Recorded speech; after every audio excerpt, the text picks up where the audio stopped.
안녕하세요. 보험료 최석사입니다. 네, 안녕하십니까. 법무인 덕수의 김기훈 변호사입니다.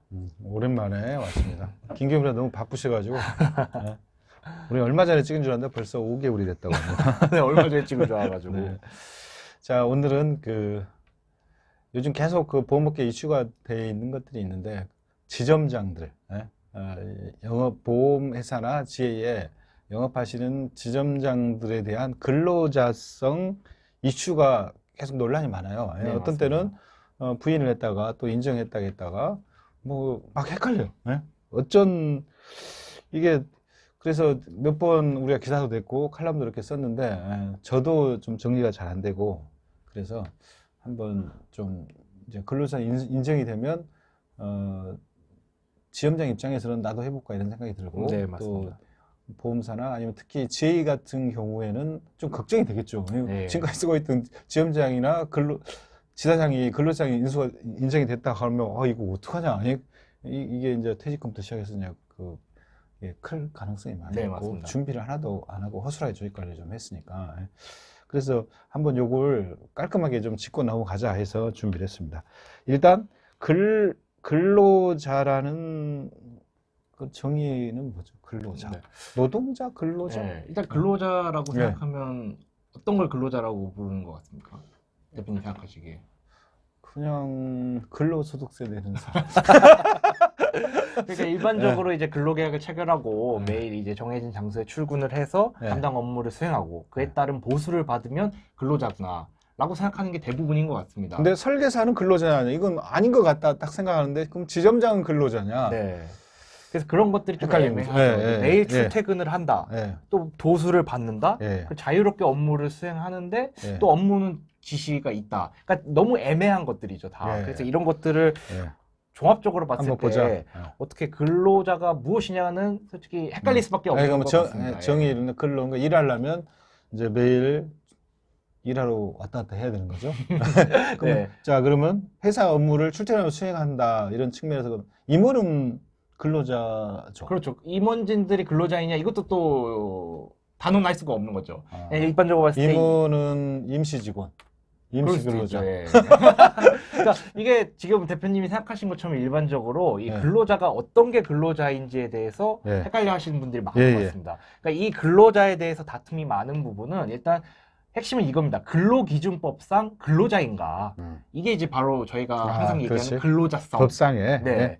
이게 바로 핵심인데 네. 근로기준법상 근로자가 해당이 된다면 네. 이제 근로기준법이 당연히 적용이 될 것이고요. 그렇다면 이제 뭐 부당해고도 할 수 없고 아까 말씀하신 퇴직금도 지급을 해야 네. 되고 또 이제 나아가서 이제 뭐 최저임금 네. 이런 것도 준수를 해야 되고 네. 이제 산업재해 보상도 될 것이고 네. 이런 것들이 있기 때문에 네. 근로기준법상 근로자로 근로자? 인정되는 것이 굉장히 중요합니다. 네. 네. 네. 네.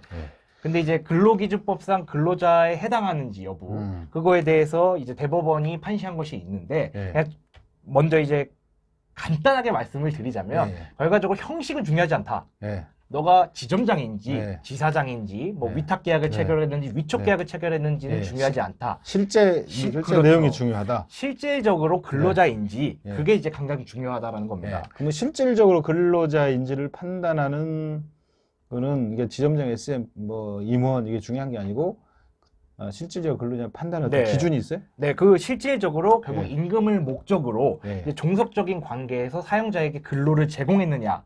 요게 이제 대법원이 판시하는 기준입니다. 그거에 임금을 해당한다. 목적으로 종속적인 관계에서 제공을 했는다. 종속이라는 거는 이제 막 명령을 받아야 되고 네, 그 종속적인 임금이라는 관계. 거는 약간 정해진 어떤 네, 뭐 보수죠. 보수인 거지. 네, 그래서 이 종속적인 관계, 네. 요 멘트가 이제 6글자밖에 네. 되지 않지만 네. 이 종속적인 관계에 해당하기 위해서 수많은 네. 사실관계가 이제 필요한 네. 것이죠. 네.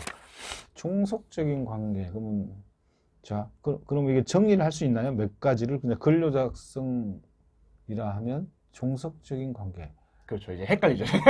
이게 종속적인 관계. 어떤 걸 종속적인 관계로 볼 것이냐. 임원은 과연 회사의 종속적인 관계인가? 회사 네. 고용주에 대한 종속적인 관계. 네. 그러니까 지점장은 음. 그럼 회사의 입장에서 종속적인 관계인가? 너무나도 헷갈리는 거죠. 이렇게만 네. 보면. 네. 그래서 대법원이 종속적인 관계를 언급하고 있지만 이제 설시하는 그 구체적인 내용에 여러 가지 이제 사안들이 있습니다. 네. 그래서 그 요건들을 종합적으로 보았을 때 네. 아, 이 정도면은 종속적인 관계라고 볼 수 있겠다라고 네. 하면 근로자성을 인정하는 것이고 네. 종합적으로 보았을 때 아, 그 정도는 아니다라고 판단하면 근로자성을 부인하는 것이죠. 그래서 제가 아까 앞서 말씀드린 네. 것처럼 네. 대법원이 이번에 처음으로 위탁계약형 보험회사의 위탁계약형 지점장에 대해서 예. 근로자성을 인정한 것입니다. 예. 처음으로. 예, 처음으로 인정을 했는데 같은 날에 예. 비슷한 사례에 대해서는 또 지점장의 근로자성을 부인을 했어요. 예. 그러니까 그렇다는 거는 결국 지점장이다, 예. 위탁계약형 지점장이다 이게 예. 중요한 것이 아니라 예. 실질적으로 구체적 사실관계에 비춰봤을 때 이 사람이 과연 종속적인 관계에서 이제 근로를 제공하는지 여부의 판단이 달라졌다는 것이죠. 그래서 실질이 정말 중요한 것인데 그 실질이 무엇인지에 대해서는 제가 다음 편에서 좀 구체적으로 말씀드려야 될 것 같습니다. 보니까 그러니까 이런 판결이 나왔다 하면 어떤 상황 조건 하에서 그런 판결이 나온 거지 그걸 일반화할 수는 없는 맞습니다. 게 예. 법적인 어떤 그런 해석들인 것 같은데 네. 그럼 이제 일단은 어떤 경우에 이제 어떤 실질의 경우에 어떤 이슈가 있는지는 다음 편에 얘기하도록 하고 네. 지금까지 인정하는 판결이 있었던 것 같고 부인하는 판결이 있었을 것 같은데 네, 맞습니다. 일반적으로 보면은 대부분 하급심에서는 인정하지 않는 경우가 더 인정이 안 많았죠. 많았고 예. 대부분 그러니까 인정한 경우가 예외적으로 몇 번 있었죠. 있었고 예, 있었죠. 상급심은 거의 인정을 안 했는데 네. 이번에는 하나가 인정이 됐다. 네, 보험 지점장에 대해서는 예. 일반적으로 이제 생각하는 저희들이 생각하는 것이 있지 않습니까? 예. 그러니까 사실상 자유로운 예. 분위기에서 자율적으로 업무를 수행하는데 예. 근로자로 볼 수 있겠느냐라는 거에 대해서 대부분이 이제 근로자는 아니다라는 게 어떻게 보면 인식이 있었던 것 같습니다. 근데 예. 이제 이번 대법원이 그걸 깼기 때문에 예. 사실상 이제 하급심 판결에서도 그런 기류의 변화가 있을 수 있고 예. 이제 저희가 아. 만약에 지점장에 대해서 근로자성을 인정해야 된다라고 예. 주장을 한다면 당연히 해당 판결을 인용을 하면서 네. 이제 이렇게 인정한 바가 있지 않느냐라고 또 주장을 하면 저희의 이제 주장에 논고가 더 실리게 되는 것이죠. 네. 그러니까 분명히 분위기는 바뀔 수 있을 것 같습니다. 네.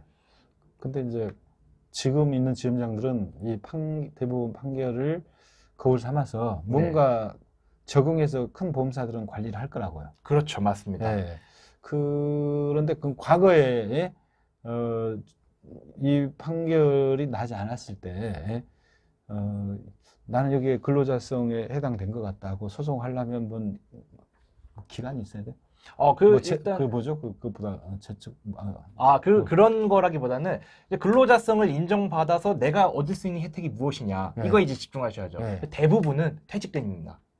퇴직금을 받을 수 있었는데 네. 나는 근로자가 아니었기 때문에 퇴직금을 못 받았는데 예. 10년 동안 일한 거에 대해서 퇴직금 받을 수 있었네. 내가 네. 근로자니까 예. 라고 한다면 당연히 이제 그걸 청구를 고려하시겠죠. 예. 다만 퇴직금은 소멸시효가 3년입니다.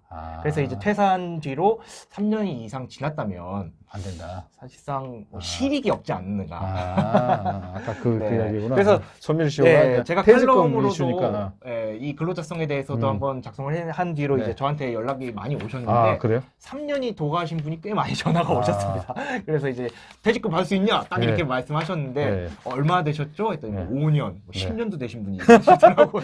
그래서 제가 그 당시에 막 운영을 했으니까. 네, 맞습니다. 그래서 그 부분 입증도 그리고 어렵고 실익이 오버라이딩도 없지 않겠느냐. 외국사는 제가 어마어마하게 설득을 좀- 받으니까 네. 퇴직금 계산하면 막 집 한 채 사는 거니까. 네, 그렇게 네, 생각하시더라고요. 그렇죠. 네. 알겠습니다. 자, 2편에서는 이제 추가적으로 인정받으려면 어떻게 해야 되느냐. 또 관리하는 입장에서는 부인하게 만들려면 어떻게 해야 또 이런 반대 내용과 입장이 있을 똑같겠죠? 수 있겠죠. 자, 2편에서 뵙겠습니다. 감사합니다. 네.